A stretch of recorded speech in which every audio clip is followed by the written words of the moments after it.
You think crying means you've lost control. But your body isn't losing anything in that moment. Your voice doesn't break because you're too emotional. It breaks because your system has stopped your language mid-conflict.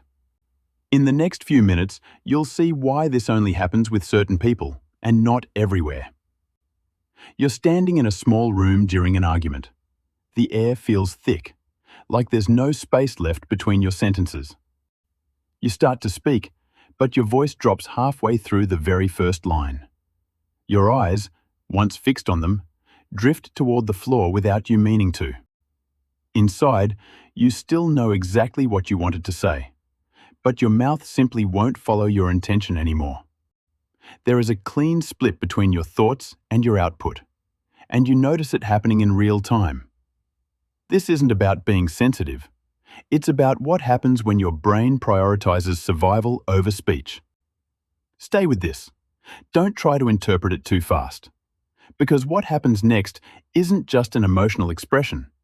It's a shutdown you can actually observe. You're standing in the middle of an argument, maybe in a small kitchen under those harsh, uncomfortable overhead lights. You know exactly what you want to say. But the moment you look at their face, your sentence just breaks. A heavy silence takes over. It feels like every word in your head has suddenly evaporated. You try to reach for them, but the only thing you find is a sharp, tightening ache in your throat. To the person standing across from you, this silence looks like surrender, like you've grown weak. But the truth is, your mind has completely frozen. You find yourself wondering, the words were right there. Why did they disappear? This isn't an emotional overflow. Not yet. It's a total system collapse, happening at the exact moment you need your voice the most. But here's the strange part. It doesn't happen in every situation. The strange thing is, your thoughts are perfectly clear when you're alone. You can think logically. You can write long, persuasive messages with total confidence. But the moment you stand face to face with another person, everything changes. Your nervous system isn't even processing the conversation anymore. Instead, it's being hijacked by the tone of their voice and the subtle shifts in their expression. Suddenly, your mental clarity depends entirely on one thing: whether or not someone is watching you. This difference is a major signal, and your internal system has a very specific reason for doing it.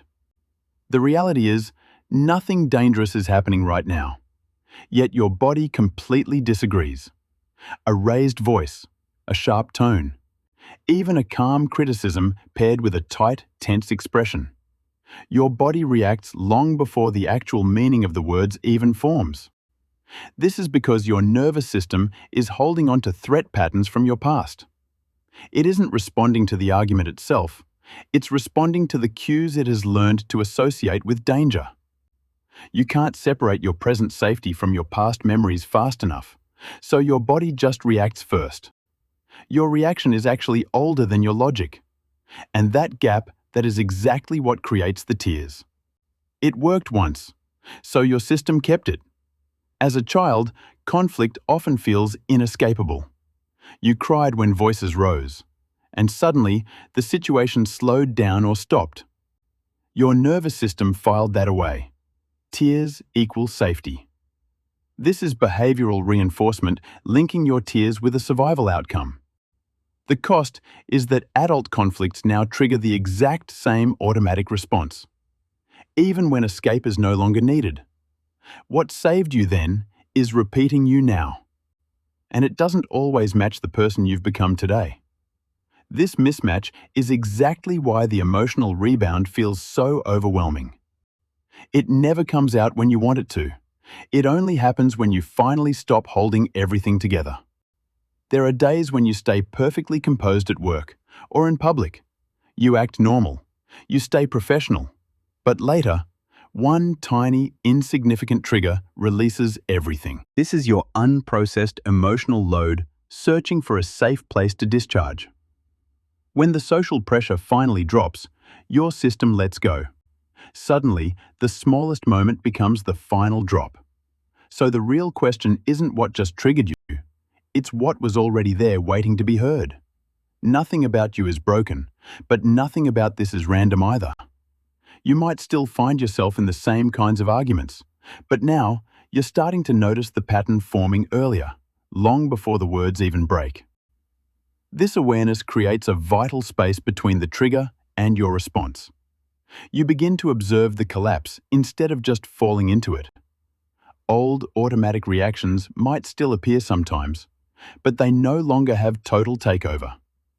Understanding doesn't erase the reaction, it only makes it visible. And visibility changes everything. What looks like an emotional breakdown during conflict is actually a temporary collapse of your speech access. While your nervous system processes a perceived threat, your tears are not the message. They are simply what appears when language stops working. You are the kind of person who stays aware, even when your voice disappears mid-sentence. Not everyone is capable of noticing that split while it is happening. The moment your words stop is not the moment you lose yourself. It is simply the moment your system changes its priority. Think of the last time you cried during an argument. What exactly was the first sentence that didn't make it out? If this pattern feels familiar, there is more like this waiting for you in the next video. Some silences are not emotional, they are structural.